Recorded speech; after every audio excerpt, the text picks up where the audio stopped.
Assalamu alaikum everyone. So in this video we are going to start the abnormal uterine bleeding. ठीक है, अब abnormal uterine bleeding में हमारे पास क्या होता है, देखो abnormal bleeding सबसे पहले हमें कुछ टर्म्स के बारे में जानना होगा कि कौन से टर्म्स जो है वो वाइवा में पूछ सकते हैं. ठीक है, और ये क्वेश्चन मेनली जो है ना आपका MCQs में आ सकता है और वाइवा में पूछ सकते हैं. SCQs वगैरह में इतना खास आता नहीं है. ठीक है, सबसे पहले हमारे पास आते हैं मेनोरेजिया. मेनोरेजिया क्या होता है? एक फीमेल है जिसकी नॉर्मल मेंस्ट्रुअल जो ब्लीडिंग के डेज़ होते हैं ना वो हैं तकरीबन 7 डेज़ के. ठीक है, अब अगर नॉर्मली उसके 7 डेज़ की ब्लीडिंग होती है, ठीक है, लेकिन अगर वो ब्लीडिंग 7 डेज से ज़्यादा हो रही है, ठीक है, तो उसको आप मेनोरेजिया कहोगे. ठीक है, अब जो नॉर्मल ब्लीडिंग डेज़ होते हैं ना वो वेरी कर रहे होते हैं. कुछ फीमेल्स में 3 डेज़ होते हैं, कुछ में 7 डेज़ होते हैं, इसके बीच में ही होते हैं. ठीक है, अब इससे अगर ज़्यादा होगा तो उसको आप मेनोरेजिया कहोगे. ठीक है, फिर इसके बाद हमारे पास नेक्स्ट है, दैट्स अ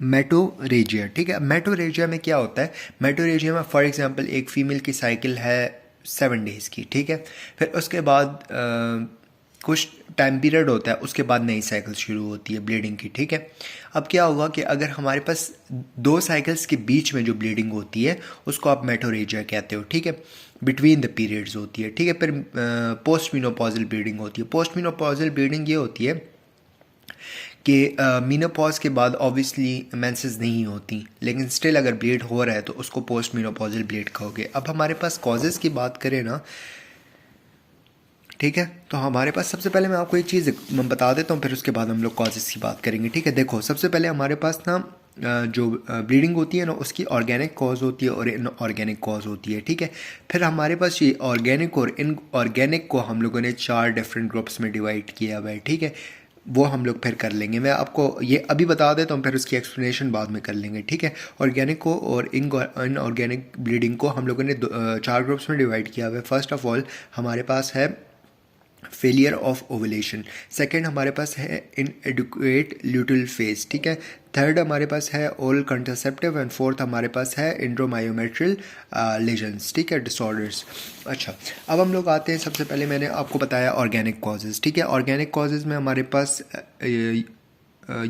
जो यूट्रस है उसकी कोई भी कॉज हो सकती है, जैसे इंड्रोमेट्रियल पॉलिप्स होते हैं, इसके अलावा इंड्रोमेट्रियल हाइपरप्लेजियाज होते हैं, इंड्रोमेट्रियल कार्सिनोमाज होते हैं. ठीक है, इसके अलावा हमारे पास लियोमायोमास लियोमायोसार्कोमास वगैरह होते हैं ना. ठीक है, अच्छा, और जो नॉन ऑर्गेनिक कॉजेज़ होती है ना तो वो हमारे पास मेनली कोई सिस्टेमिक कॉज होती है, उसकी वजह से हमारे पास जो है वो डिसफंक्शन हो जाता है. ठीक है, डिसफंक्शन यूट्राइन ब्लीडिंग होना शुरू हो जाती है. ठीक है, अब मैंने आपको ऑलरेडी बता दिया कि हमारे पास हमने इसको 4 डिफरेंट ग्रुप्स में डिवाइड किया हुआ है. ठीक है, अच्छा, सबसे पहला वाला जो था ना वो हमारे पास था फेलियर ऑफ ओवुलेशन. ठीक है, फेलियर ऑफ ओवुलेशन क्या होती है कि हमारे पास ओवुलेशन नहीं हो पा रही होती. ठीक है, अब क्या होता है कि हमारे पास नॉर्मली हमें क्या चाहिए होता है कि FSH चाहिए होता है. FSH रिलीज़ होता है पिट्यूटरी से,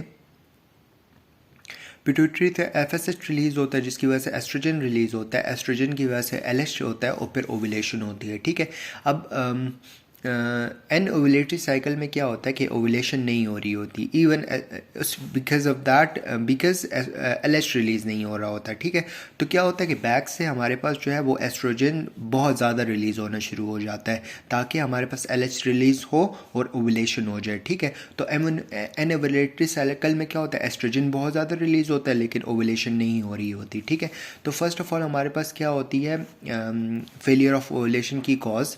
फर्स्ट ऑफ ऑल हमारे पास है कि कोई हमारे पास एंडोक्राइन मसला है. एंडोक्राइन मसले में हमारे पास हाइपोथैलेमस का भी हो सकता है, पिट्यूटरी का भी हो सकता है, थायराइड का भी कोई मसला हो सकता है, एड्रीनल का भी कोई मसला हो सकता है. ठीक है, फिर दूसरा हमारे पास है कि हमारे पास कोई इंडोमेट्रियल के बाद हमारे पास ओवरी में कोई लेजन है. ठीक है, थर्ड हमारे पास है कि कोई मेटाबॉलिक कॉज हो सकती है जैसे कि ओबेसिटी वगैरह है. ठीक है, और थर्ड हमारे पास इसमें आता है कोई स्ट्रेस है या ट्रॉमा में पेशेंट चला गया तो ऑब्वियसली उसकी ब्लीडिंग एबनॉर्मल होगी. ठीक है, अच्छा,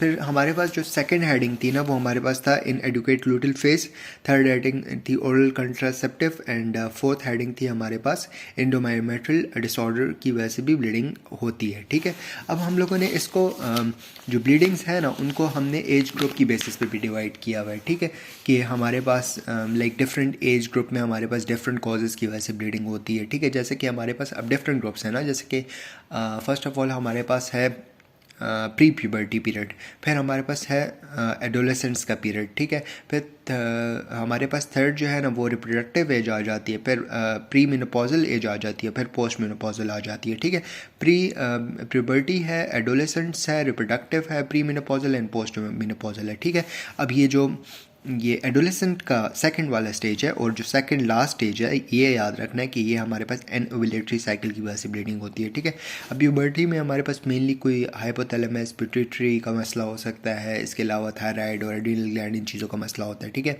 इवन ओवरी में भी इटसेल्फ मसला हो सकता है। अब रिप्रोडक्टिव एज में हमारे पास मेनली पॉलिप्स हो गए, हाइपरप्लेशियाज हो गए, लियोमायोमाज हो गए, लियोमायोसार्कोमाज वगैरह हो गए। ठीक है, फिर इसके बाद जो हमारे पास पोस्ट मेनोपॉजल स्टेज है तो उसमें भी सेम कार्सिनोमाज और हाइपरप्लेशियाज वगैरह की वजह से ही ब्लीडिंग ज़्यादा होती है। ठीक है, अच्छा जी, we done with the abnormal uterine bleed. ठीक है, फिर इसके बाद नेक्स्ट वीडियो में हम लोग आगे इस चैप्टर को कंटिन्यू करेंगे। थैंक यू, जज़ाकल्लाह खैर।